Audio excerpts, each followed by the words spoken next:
been doing some self-reflection and really looking at who I am, how I came to be the person that I am, and the kind of woman and mother that I am being to my daughter. And it brought me to thinking about my mom, um, who's no longer with us, and how all of my life I've worked not to be like her. What you resist persists. So if you're constantly trying not to be something, that's where you end up heading. And then some of it is just because it's so ingrained in you. So it's interesting because I think about my relationship with my mother and how it's evolved and changed. And it's all still changing because it's interesting because my mother is still, she's changing and she talks about some of the stuff that she's changing. Welcome to The Road to Soul Joy Wellness, where a coach and a therapist explore the journey to living your best life on purpose. Here are Joy Williams and Nadine Huesner, your host. Hey, Joy, new day, new start. Yes. I've been doing some self-reflection and really looking at who I am, how I came to be the person that I am, and the kind of woman and mother that I am being to my daughter. I found an interesting quote. It led me to think about some things that I would like for us to discuss. It's about mothers and daughters. It's a quote by Amy Newmark that states, as they get older, our daughters become more and more like us too. That's a great quote. My word of the day, biblically, I think I have a quote that speaks to this mother-daughter relationship, even if you're not related by blood. It is Ruth, first chapter, verse 16, and I'm reading from the CEV version. Ruth answered, please don't tell me to leave you and return home. I will go where you go. I will live where you live. Your people will be my people. Your God will be my God. I think that speaks to this mother-daughter connection for Mhm, life. mhm. It brought me to thinking about my mom, um, who's no longer with us, and how all of my life I've worked not to be like her. And that's not because she's this horrible person. Everybody loved my mom. She is and was this amazing, nurturing, loving, caring person. Family members would always say, well, how did she end up with a daughter like me? And I would say, truly, how did she end up with a daughter like me? But as I've matured in my life, I have found that I have become her. My mom was very traditionalist in her roles, not that she was subservient. So I don't want that to be mistaken for who she was as a woman. But she was a woman of her generation, of her era, and would defer to the man. My father is not a dominating man, which made their partnership and their marriage beautiful. But I'm trying to figure out who I am and how does that translate into the woman that I'm trying to create my daughter or cultivate her into being, because I get a whole lot of pushback. And not that I don't remember giving my mother this level of pushback, but my daughter is no at every corner. And I'm like, oh my God, you're so exhausting. Yeah, I can imagine that. So yeah, so your mother, I loved her too. So I don't I didn't think of her as a submissive kind of person. Probably as a I did. person of, Interesting, right? That's how I saw her, but she wasn't. She yeah. was- And for you though, what you resist persists. So if you're constantly trying not to be something, that's where you end up heading.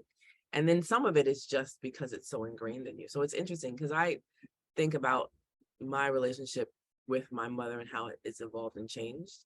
And it's all still changing because it's interesting because my mother is still, she's changing and she talks about some of the stuff that she's changing. So she's a woman of her generation as well. So your mother and my mother are approximately the same generation, same Mhm. same age group. So yeah, so some of that stuff uh is interesting. And some of it, I know I didn't want to be like that in some Mhm. ways. And not that she's anything that's bad at all. I think I'm a little bit more adventurous and risk-taking than my mother is. Mhm. Yeah. So so it's definitely very interesting. I'm not looking at it to influence, since I have no kids, someone in that way, but it's a definitely interesting thing to look at. I mean, I do have nieces and godchildren, but no one that I'm trying to influence on a daily basis. So no, and in those relationships, I wouldn't get the kind of pushback that you get. So you Mhm. don't think of yourself as providing pushback when you were growing up? I didn't see myself as providing pushback. I saw myself as giving her a different perspective. No, it was giving her a different perspective. And I want to kind of challenge you on, you know, or not challenge, but sort of point out that mother-daughter relationships don't have to be biological, right? They can be, it is that role of, teacher to student kind of dynamics that's sort of wrapped in this bow of love. So you are in a maternal, I think every woman plays a maternal role to people in different ways. I know that I have, at in my work at HBCU, I have built relationships with young women who still reach out to me today and see me in that maternal role and look to me for guidance. And they never give me pushback. So I think that's the thing. So I definitely agree. I just think even if those people, I have one mentee who calls me all the time. She's the perfect mentee.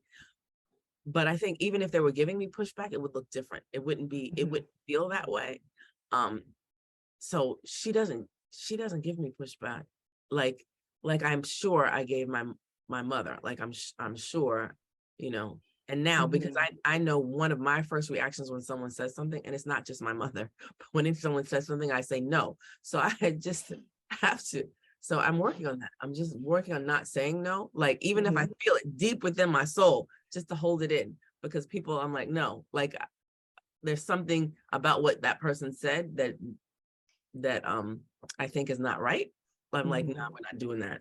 Or because people are less receptive.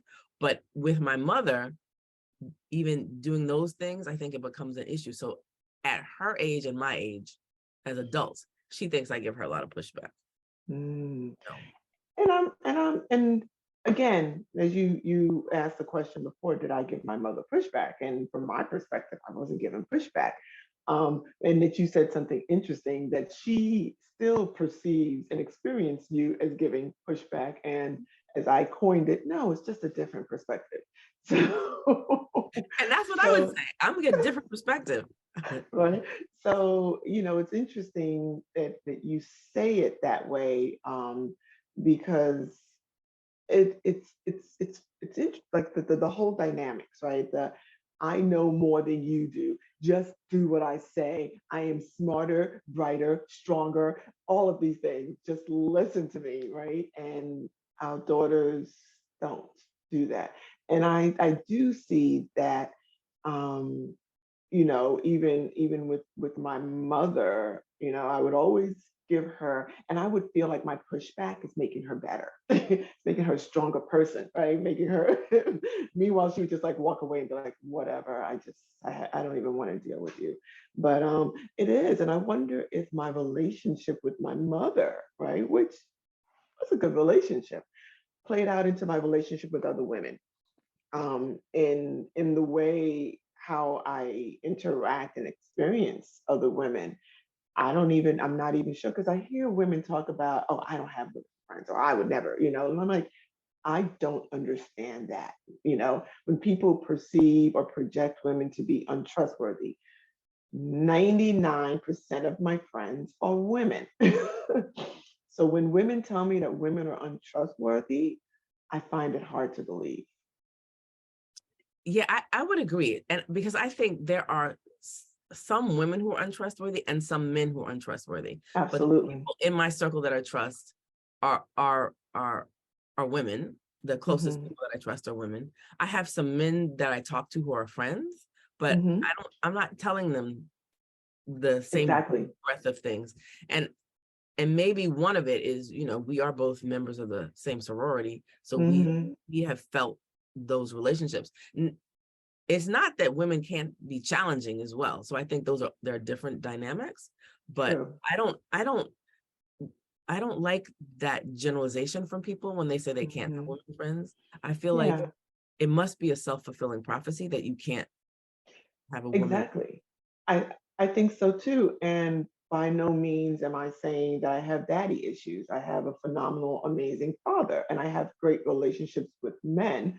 Um, but but I don't really think I have a man as, like you said, I have men who I have great relationships with, and of course, my husband, he's a man that I have good relationships with. But you're right, there's a space of sharing that I would not share, and I don't even think I do it intentionally. It's just, who do I go to when I need to discuss something or commiserate or celebrate something? It's women.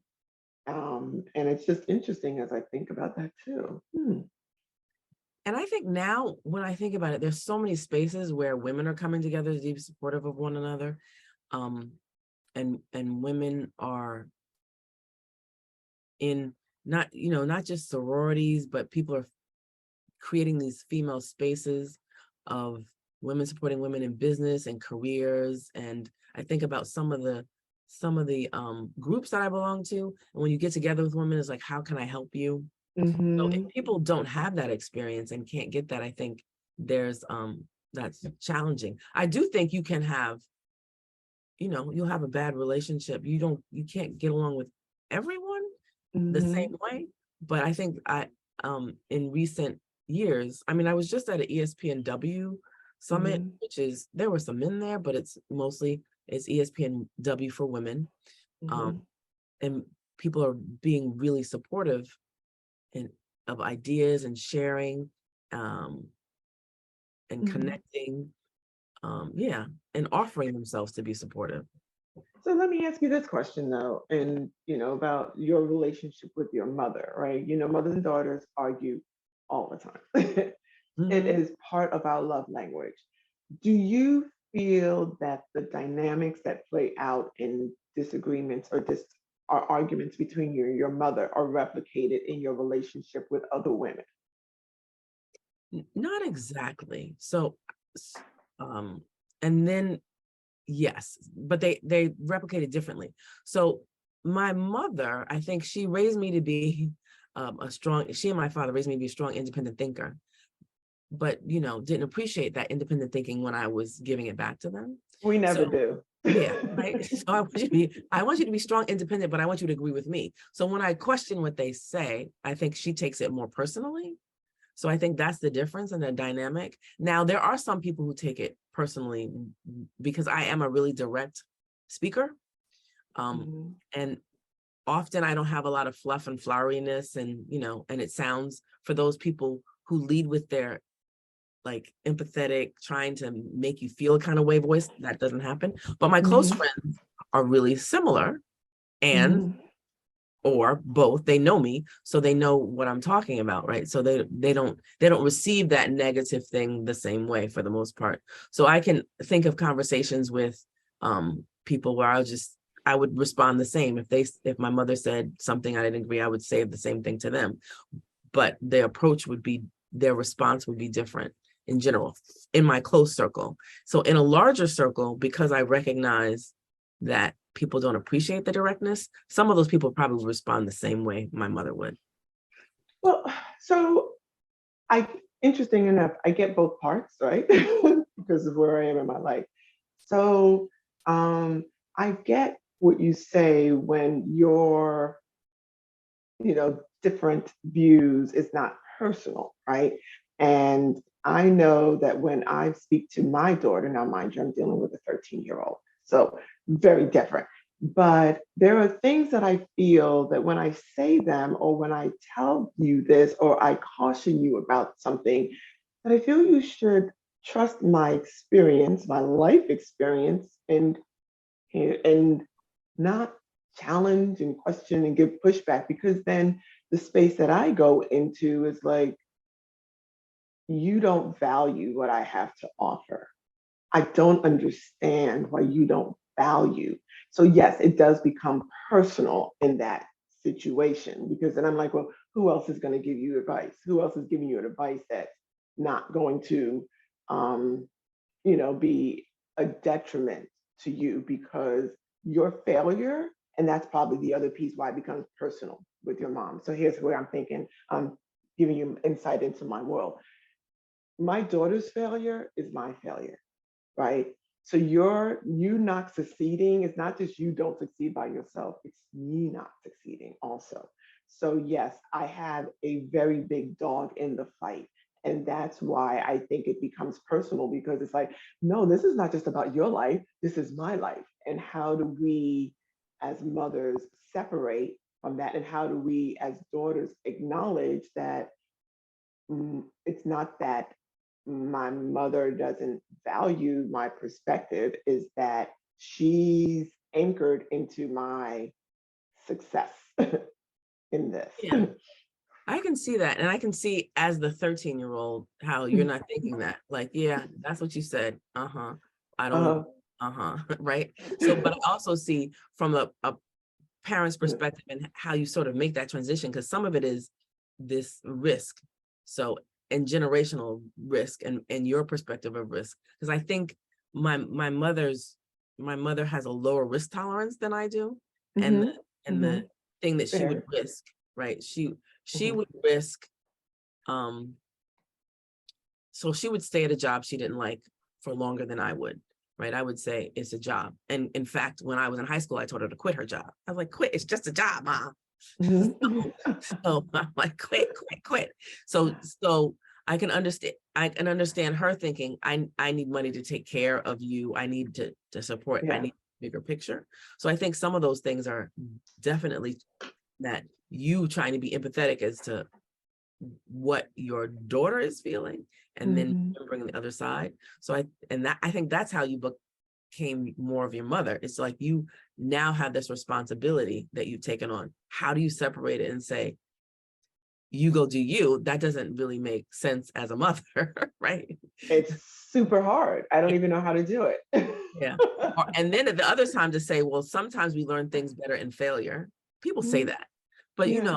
I would prefer, I don't, when I listen to people who went bankrupt and now they're rich, I want to ignore it. I want to learn from your bankruptcy from watching it. I don't want to go through that myself, right? And then become rich. So I think sometimes it's like, well, people put themselves in situations where they have to fail. And you as a mother are like, no, let me tell you about this so you can avoid it. So yeah, Mhm, I think I can see how that would be hard to avoid. I mean, to mhm. separate. So yeah. And that's where the intensity and the control comes in, right? Where, um, that's where the intensity and control come in the mother-daughter dynamics, right? Because the daughter is feeling like, you need to trust me, you old lady, you don't know my generation, we do things differently, right? And it's interesting, there are some things that are just not so new though, right? And life experiences have shown us that there are some things that are really not so new. And the hole in the road was the same hole in the road when I was coming up. And Yeah. I And I even know that also, with my mentees, like my mentee, when she doesn't give me like face to face pushback, and maybe that's the difference. She'll hear what I say and still do what the hell she wants to do. And where my daughter isn't, in, well, I guess she can't just hear what I say and do what she wants to do, because I'm still witness to everything that she does. My mentee, it's after the fact. I'm like, didn't I tell you? yeah, and I wonder though, because I think about, and thinking about this from a work situation and mother-daughter, is oftentimes people give you advice without saying without really saying this is what happened and this is how it didn't work out. Like, you can do that if you want to, but this is what happened. So I think, and I don't know what stories you share, because I think growing up, don't recall my mother sharing a lot of stories of how something didn't work or how something didn't work for someone else, so it's more like you should do this because and I just say that because now I think my mother tells me stuff. I'm like, you never said that before. Well, and my question was, did we give them the chance to tell the story, or what? Because I know I don't get the chance to tell the story. I get shut down, and it's like, nah, right? Did we give them the chance to tell the story? Did we really pause in the moment and say, help me to understand why you think this? And I'm looking back, and these are years and years, and I don't know if I gave her the chance to tell the story. And then here's my other thing. I don't know if my mother, from the generation that she came from, right? So I'm a therapist. It's all about telling the story. It's all about, let's talk about it. I don't know if my mother knew how to tell the story. She just knew how to give you, this is what you need to do, not the here's why you need to do it. So I don't know. Yeah, I think that's interesting. I'll have to think about that more because I don't know. I don't know if she told stories, and I don't know if I was listening for the stories at all. I think now she tells more stories, and not necessarily in the realm of giving me advice, because sometimes she'll say some things on how she wish she would have done some things differently, and some of the opportunities, and and a couple of times she's told me when we talk about health, some things that she does that she or how she got to her level of health, that how I can learn from that and do things differently, sort of observationally. And I think that's the other thing is growing at this point, you have more observation of seeing in that mother-daughter part of what's happened.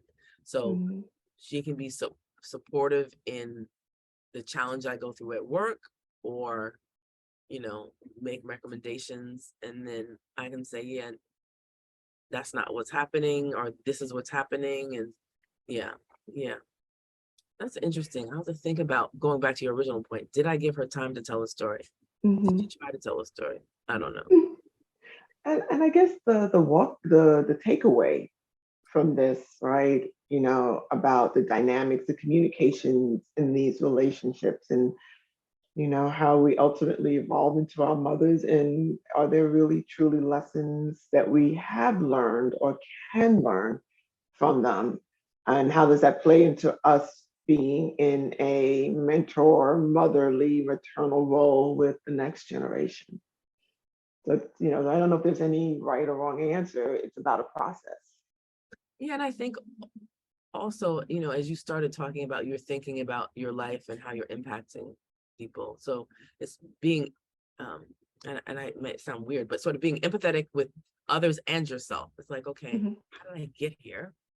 I have that question all the time. And then how can we move things forward? And how is the other side? How can I improve this relationship? So as the daughter, how can I improve the relationship? And one day your daughter will say that too. I'm praying it's today. I'm praying it's today. Yeah. So one day she will. And then and it might come from a relationship with someone else where she tries to look at that. But then for us, it's like, how can we help other relationships for the next generation, and also help ourselves, because Nadine, we have a long time to live left. Long time. Oh my God. Because I'm going for 100. Me too. It's been documented. It's been documented right now. I'm living to 100. Yes. Well, this has been a great conversation. I did a little reading on mother-daughter relationships, and which helped me to think more about mine, and think about others. And even though I started with a scripture that talked about those mother-daughter relationships that aren't bloodlines, so think about those also. Yeah, because they're just as important. Yes, as we know, it takes a village. It takes a village. Yeah. Well, thanks, Nadine. I'm looking forward to the next one. Absolutely, Joy. I always enjoy our talks. All right. Bye now. Until next time. Until next time. Join us next time as we continue to focus on living our best life on purpose. Thank you for joining us on this episode of Road to Soul Joy Wellness. We hope you enjoyed the show. Please leave us a review on Apple Podcasts. We love your feedback and a chance to answer your questions, and we may even share your ideas on the show. Until the next time, enjoy your time on the road to Soul Joy Wellness.